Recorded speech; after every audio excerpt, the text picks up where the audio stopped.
¿Qué tal? ¿Cómo están? Buenos días, buenas tardes, buenas noches. Seguimos en este formato de cuarentena.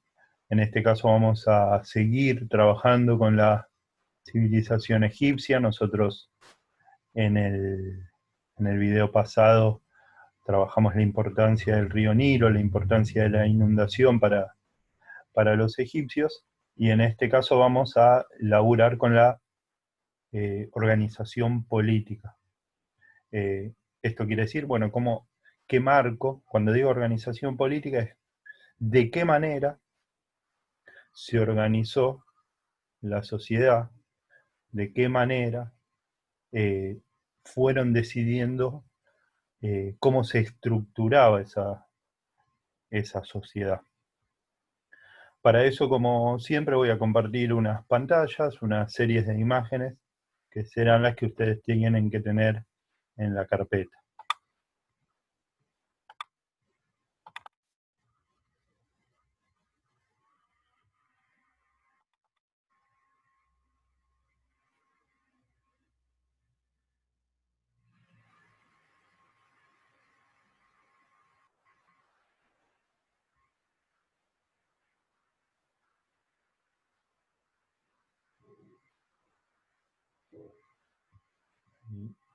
Vamos esperando.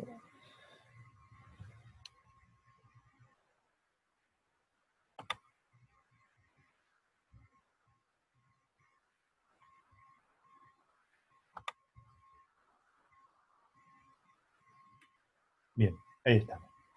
La organización política de Egipto. Bueno, lo primero que tenemos que saber es que las primeras personas que van a llegar a Egipto, voy a ir algunas placas, varias placas hacia atrás.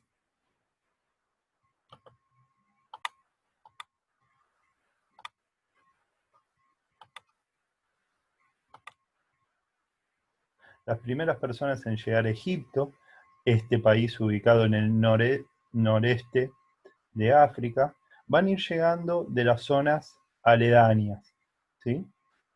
De estas zonas. Es importante recordar que Egipto, esto lo vimos en la clase pasada, pero nunca está de más recordarlo, forma parte de lo que vimos en la unidad 1 y que llamamos media luna fértil, ¿sí? Es decir, esta zona de Egipto está dentro de las tierras fértiles en donde surgieron las primeras ciudades. En el caso de Egipto, hacia el año 6000 a.C.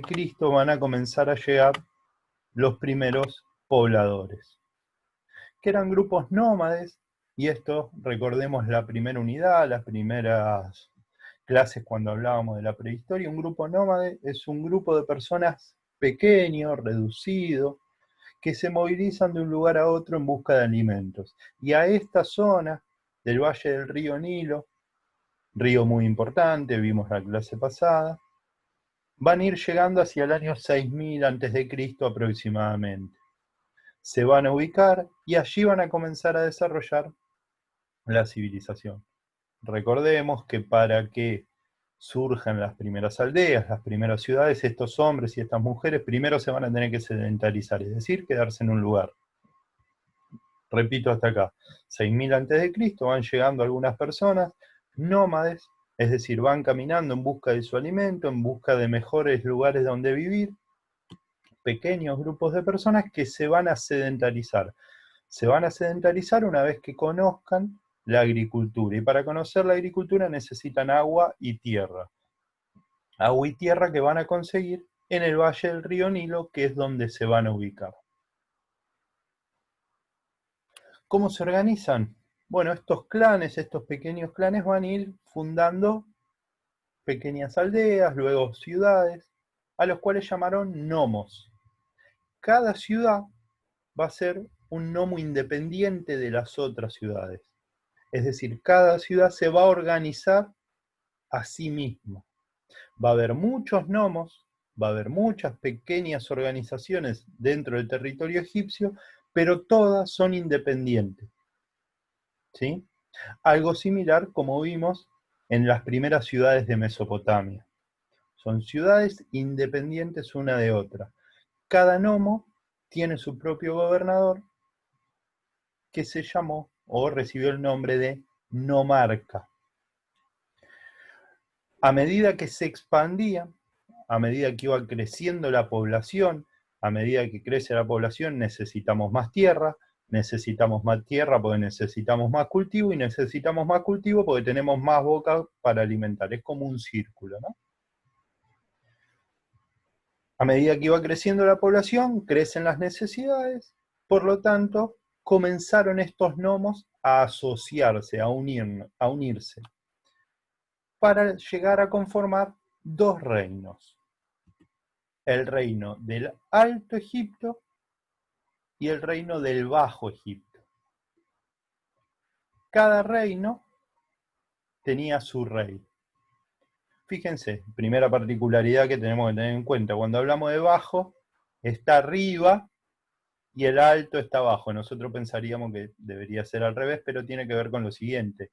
El Alto Egipto es la zona más alta por donde viene bajando el río Nilo. Todos los ríos nacen en una zona alta y terminan en una zona más baja, ¿sí? Entonces, el Alto Egipto es la zona más alta del terreno y el Bajo Egipto es la zona más baja donde ya el río Nilo desemboca. Las mejores tierras están en donde el río se hace más lento, ¿sí?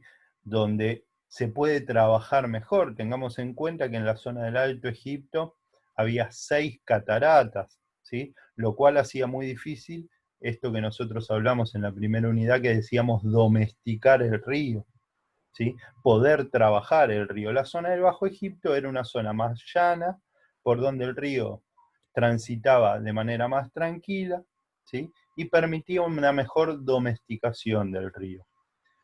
Por lo tanto, vamos haciendo un esquema, van llegando los primeros pobladores nómades, se ubican en la zona del valle del río Nilo y fundan nomos. A medida que la población de estos nomos van creciendo, a medida que las necesidades van creciendo, estos nomos se juntan y fundan dos reinos.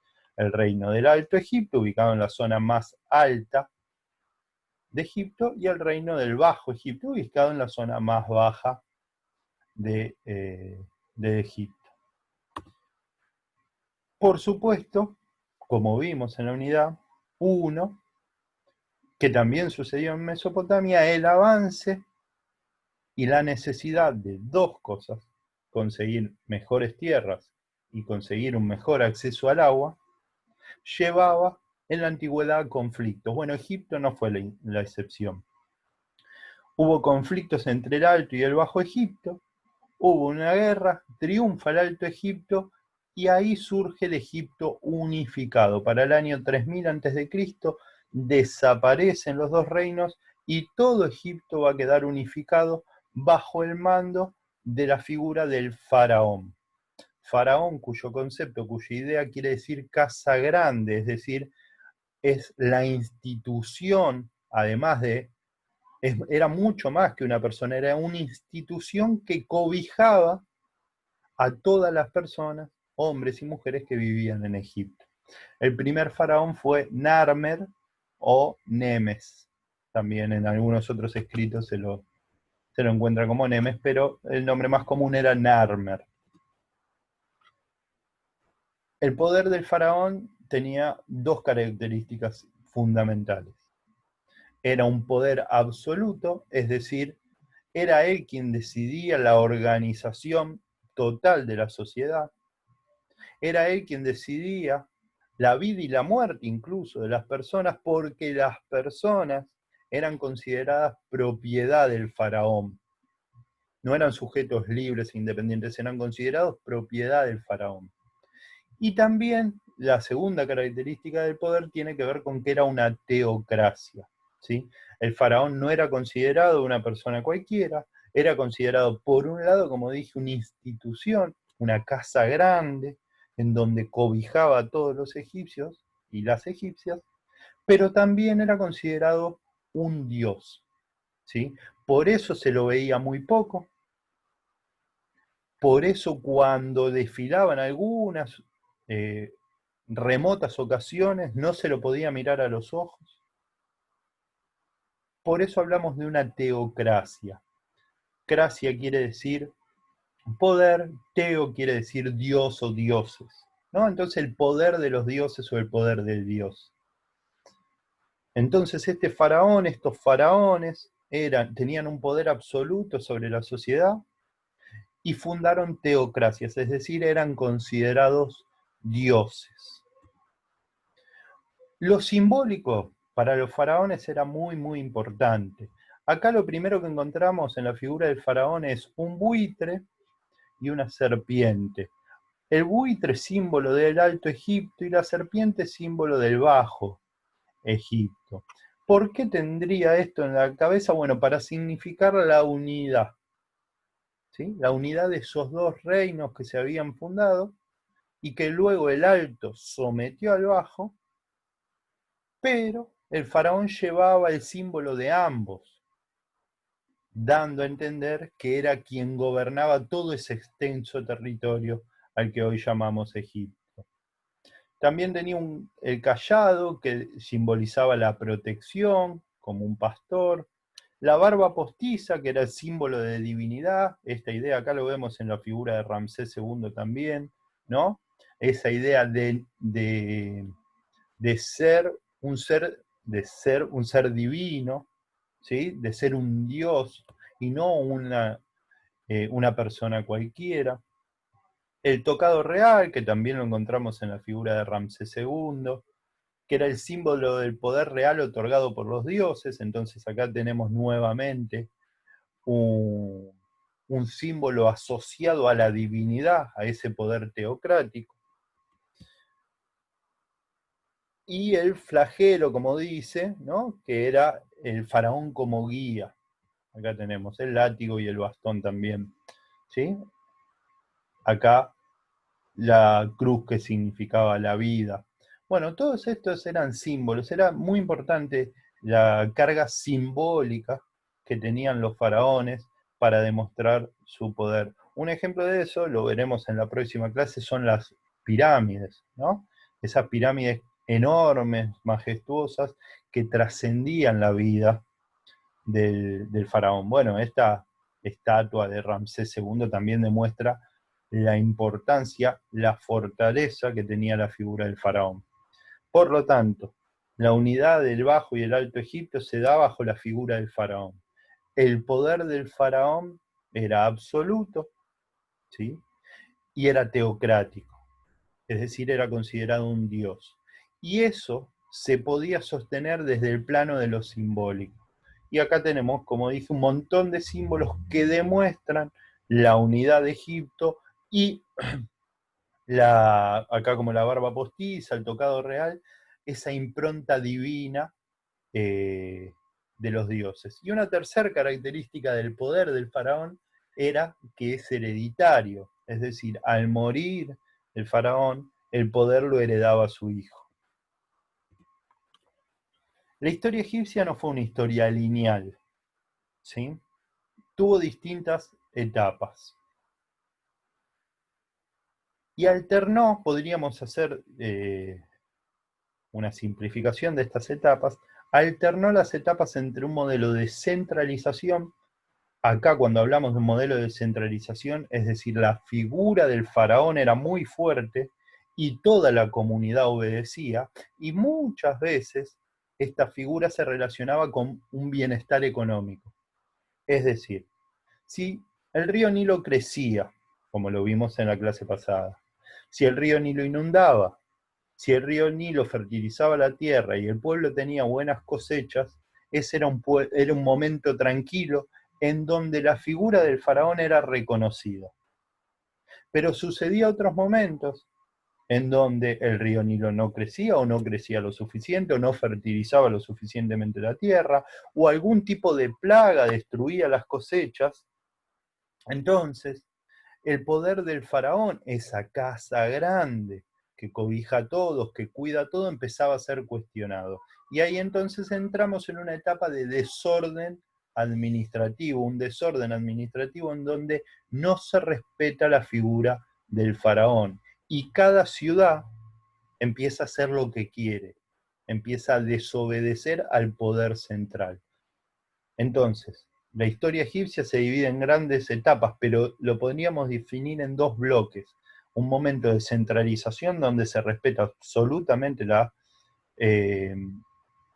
voluntad del faraón, y un momento de descentralización o desorden administrativo, que es un momento en donde se deja de respetar, normalmente por cuestiones de debilidad económica, ¿sí?, que muchas veces se asocia a la crecida o no del río Nilo. Se debilita la autoridad del faraón y se descentraliza el poder. Descentralizar el poder quiere decir cada uno hace lo que quiere, ¿sí? Y las etapas son estas: imperio antiguo, primer periodo intermedio, imperio medio, segundo periodo intermedio, imperio nuevo, y estos son los años que corresponde a cada una de las etapas, y acá tenemos las características tal vez más importantes de estas, de cada una de las etapas. Pero lo interesante acá es, repito, es que los periodos de fortaleza económica son los periodos de centralización del poder. Y cuando, y acá agrego un dato, cuando se da un proceso de pérdida del poder central, ¿sí?, como se da en el segundo periodo intermedio, es posible que comiencen a invadir otros pueblos. En este caso es la invasión de los Hyksos, ¿sí? Y hacia el final del Imperio Nuevo, una nueva etapa de conflicto interno va a permitir la invasión de otro pueblo, ¿sí? Entonces, acá tenemos centralización o descentralización y las etapas con sus características.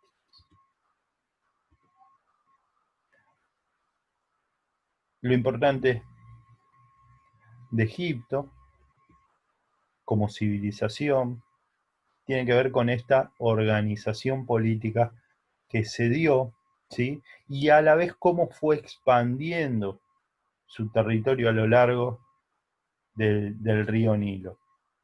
La civilización egipcia, al igual que la civilización sumeria o las civilizaciones que vimos en Mesopotamia, son las civilizaciones más antiguas de la historia de la humanidad. La clase que viene vamos a continuar con trabajando la civilización egipcia, pero en el plano de la religión. Ahí vamos a hablar de las pirámides, de las momias, y de esas cosas que tal vez ustedes sepan un poquito más. Con esto llegamos al final de esta segunda clase sobre Egipto. Les mando un gran abrazo y ojalá nos encontremos pronto en el aula.